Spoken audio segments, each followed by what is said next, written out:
CompTIA A Core 2 Complete Training Course.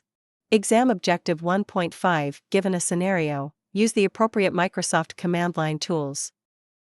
Net User. The net user command is a command line utility used to manage user accounts on a computer or domain.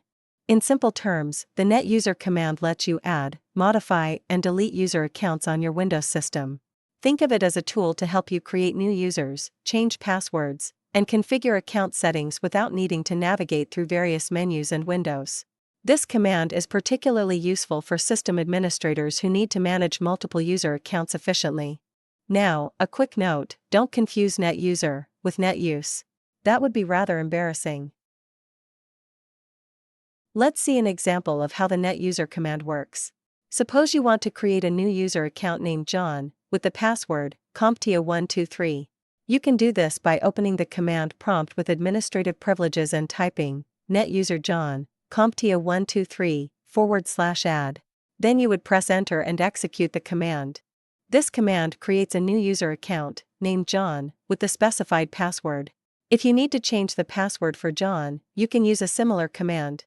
Net user John new password 456. This changes the password for the user account, John, to new password 456.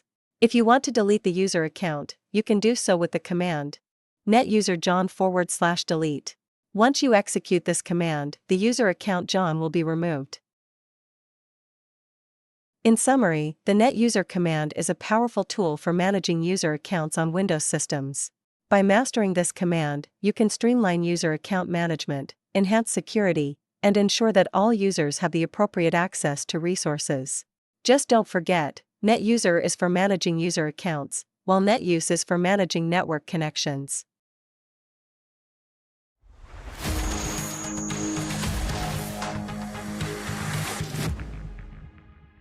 Thank you for watching. Subscribe for more great content.